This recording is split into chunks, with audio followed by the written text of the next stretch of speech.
मुंबई महानगरपालिका निवडणुकीत महायुतीशी पंगा घेत अजित पवारांच्या राष्ट्रवादीनं नवाब मलिकांवर जबाबदारी सोपवली। या जबाबदारीसोबत मलिकांच्या घरातील तिघांना राष्ट्रवादीनं उमेदवारी दिल्याचं समोर आलं। यामध्ये मलिकांचे बंधू कप्तान मलिक यांना प्रभाग क्रमांक 165 मधून उमेदवारी दिली जाणार आहे। सोबतच नवाब मलिक यांची बहीण डॉक्टर सईदा खान यांना प्रभाग क्रमांक 168 मधून उमेदवारी दिली जाणार आहे। तर कप्तान मलिक यांच्या सुनबाई बुशरा नदीम मलिक यांना प्रभाग क्रमांक 170 मधून निवडणूक त्या लढवणार आहेत। कप्तान मलिक यांचा प्रभाग 168 होता, तो आता सध्या महिलांसाठी राखीव झाला। त्यामुळे कप्तान मलिकांनी 165 नंबर प्रभागामधून लढण्याचा निर्णय घेतला। 2017ला वॉर्ड नंबर 165 मधून मी उमेदवार होते।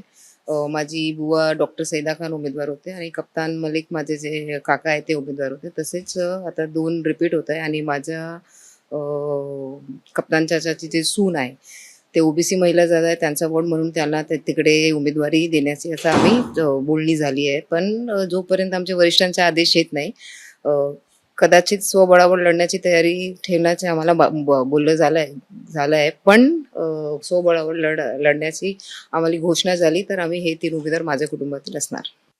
भारतीय जनता पक्ष शिवसेना मुंबईमध्ये त्यांचं चर्चा अर्धीर्घ काळ त्या ठिकाणी सुरू आहे। आता आपण विचारलं की नवाब मलिक यांच्या कुटुंबातील किती नेमके लढले जात आहेत। आजच आता गेले 3 दिवस सतत मी मुंबईतील माझ्या सर्व ज्येष्ठ सहकारी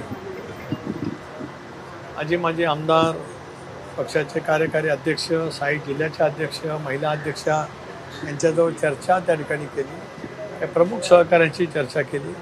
उमेदवारी ज्यांना लढवायची आहे अशा इच्छुक उमेदवारांची सुद्धा मी चर्चा केली।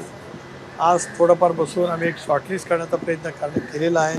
राष्ट्रीय अध्यक्ष अजितदादा, उपमुख्यमंत्री, त्याचबरोबर कार्यकारी अध्यक्ष प्रफुल्लभाई यांच्याजवळ चर्चा करेल आणि कदाचित आज संध्याकाळी एक पहिली यादी राष्ट्रवादी काँग्रेस पक्षाची जाहीर होऊ शकते।